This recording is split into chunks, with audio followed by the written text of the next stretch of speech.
नमस्कार। आप देख रहे हैं जीएसए न्यूज। मैं सर्वेश कुमार। आइए नजर डालते हैं आज की बड़ी और खास खबर। फिरोजपुर जिसमड़ा में मनाया गया बाबू जगदेव प्रसाद कुशवाहा का जन्मोत्सव। उत्तर प्रदेश स्टाम्प वेंडर्स अध्यक्ष रूपराम मौर्य एवं Ashoka the great charitable trust of India के नेतृत्व में हसनगंज तहसील अंतर्गत फिरोजपुर जिसमड़ा उन्नाव में बिहार लेनिन बाबू जगदेव प्रसाद कुशवाहा का जन्मोत्सव बड़ी ही धूमधाम से मनाया गया। कार्यक्रम का संचालन Ashoka the great charitable trust के विधिक सलाहकार माननीय राजकुमार मौर्य ने किया। कार्यक्रम का शुभारंभ राष्ट्र नायक महासंघ के संस्थापक माननीय एल बौद्ध ने बिहार लेनिन बाबू जगदेव प्रसाद कुशवाहा की प्रतिमा पर माल्यार्पण कर किया। तत्पश्चात वहां पर उपस्थित समस्त लोगों ने बाबू जगदेव प्रसाद कुशवाहा की प्रतिमा पर फूल एवं मालाएं अर्पण किए। उत्तर प्रदेश स्टाम्प वेंडर अध्यक्ष रूपराम मौर्य ने कार्यक्रम में आए सभी वक्ताओं को माला पहनाकर स्वागत किया। कार्यक्रम के मुख्य अतिथि राजेंद्र सिंह कुशवाहा व वक्तागणों में गिरीश बाबू कुशवाहा, नीरज कुशवाहा, लोक गायिका काजल कुशवाहा, विदिशा मौर्य, एडवोकेट शशिप्रभा शाक्य, रजनी रावत एवं मुख्य वक्ता राष्ट्र नायक महासंघ संस्थापक माननीय एल बौद्ध ने बाबू जगदेव प्रसाद का संक्षिप्त जीवन परिचय एवं उनके कार्य पर प्रकाश डाला। कहा कि भारत के लेनिन जगदेव प्रसाद का जन्म 2 फरवरी 1922 को गौतम बुद्ध की ज्ञान स्थली बोध गया के समीप कुर्था प्रखंड के कुरहारी नामक ग्राम में हुआ था। इनका परिवार अत्यंत निर्धन था। इनके पिता प्रयाग नारायण कुशवाहा पेशे से प्राथमिक विद्यालय में अध्यापक थे एवं इनकी माता रासकली पेशे से गृहिणी थी। वे बचपन से ही ज्योतिबा फूले, पेरियार रामास्वामी नायकर, बाबा साहेब डॉक्टर भीमराव अंबेडकर आदि जैसे महामानवों के विचारों से प्रभावित थे। बाबू जगदेव प्रसाद बचपन से ही विद्रोही स्वभाव व समता के पक्षधर थे। बचपन में बिना गलती के शिक्षक ने जगदेव के गाल पर जोरदार तमाचा दिया था। कुछ दिनों बाद वही शिक्षक कक्षा में पढ़ाने के समय सो रहा था। तब जगदेव ने शिक्षक के गाल पर जोरदार तमाचा जड़ दिया था। शिक्षक ने जब इसकी शिकायत प्रिंसिपल से की तो जगदेव निडर होकर बोले, गलती के लिए सजा सबको बराबर मिलनी चाहिए, अब चाहे वह शिक्षक हो या छात्र। जगदेव प्रसाद ने अपनी पारिवारिक समस्याओं से जूझते हुए उच्च शिक्षा पूरी की। उसके बाद वह पटना विश्वविद्यालय से अपनी स्नातक तथा परास्नातक की पढ़ाई किया और वहीं उनकी मुलाकात चंद्रदेव प्रसाद वर्मा से हुई। चंद्रदेव जी ने उन्हें महापुरुषों के विचारों को पढ़ने के लिए प्रेरित किया, जिससे प्रभावित होकर बाबू जगदेव प्रसाद राजनीतिक गतिविधियों में भाग लेने लग गए और सोशलिस्ट पार्टी से जुड़ गए। माताजी पूजा अर्चना बहुत करती थी कि उनके सुहाग सहित पूरा परिवार स्वस्थ रहेगा। उनके पति बहुत बीमार हुए तब उन्होंने खूब पूजा अर्चना तथा देवी देवताओं से मिन्नतें मांगी। वे अपने पति को नहीं बचा सकी। बाबू जगदेव ने अपने पिता के अंतिम संस्कार के समय सभी देवी देवताओं की मूर्तियों और तस्वीरों को अर्थी पर डाल दिया। उसके बाद उन्होंने देवी देवताओं और भगवानों से संबंधित सभी डिकोसरों को जिंदगी भर के लिए नकार दिया। उस समय देश में जातिवाद का नशा चरम पर था, क्योंकि मनुवादी व्यवस्था का विरोध जल्दी जल्दी करने का कोई साहस नहीं करता था।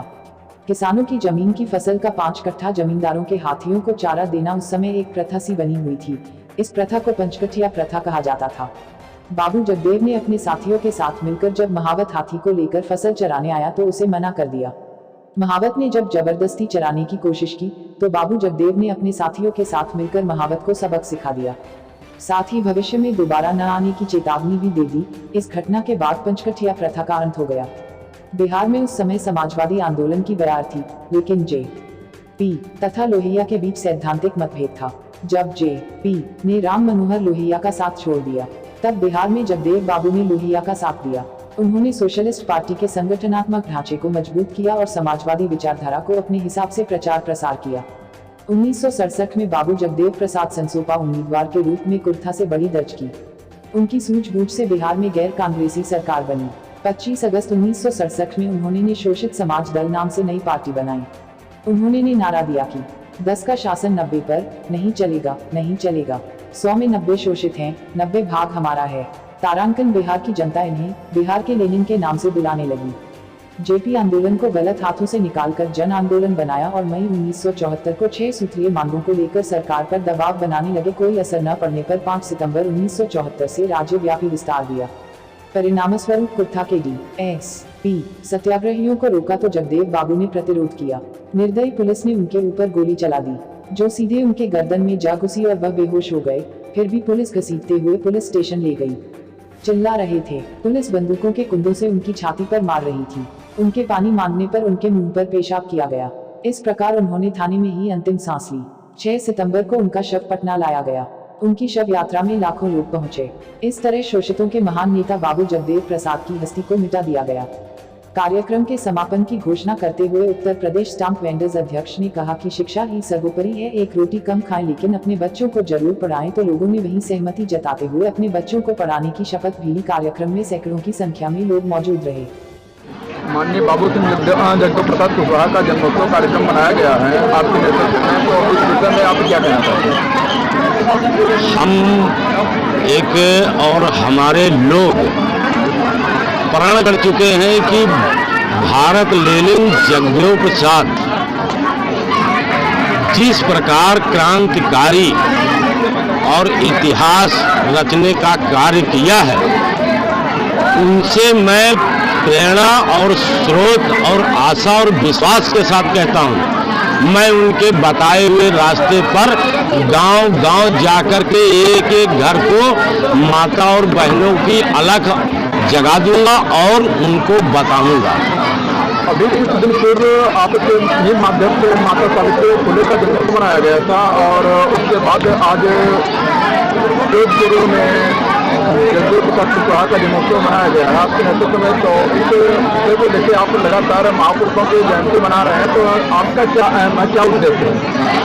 हमारा उद्देश्य ये है कि चाहे माता सावित्रीबाई फुले रही हो या महात्मा ज्योतिबा फुले जी रहे हों, ये हमारे देश के लिए ये जो 90% लोग हैं, इनको जगाने का अपना सारा जीवन खो दिया है।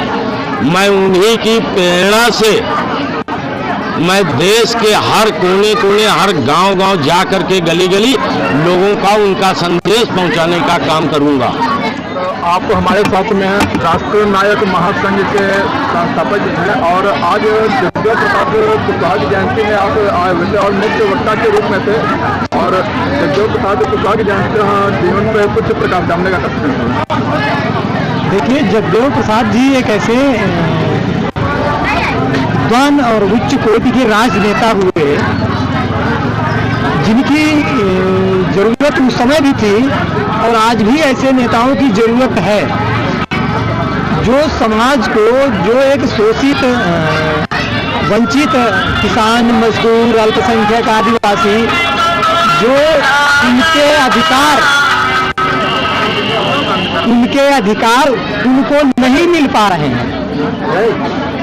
इसलिए बाबू जगदेव प्रसाद ने उनको उनके हक अधिकार दिलाने के लिए निरंतर प्रयास करते रहे, और हमारा भी उद्देश्य है कि बाबू जगदेव प्रसाद के विचारों को लोग जाने, उनसे प्रेरणा लें और अपने हक और अधिकार के लिए संघर्ष करें और प्रधानी से लेकर के राजधानी तक अपनी 90% की भागीदारी सुनिश्चित करें।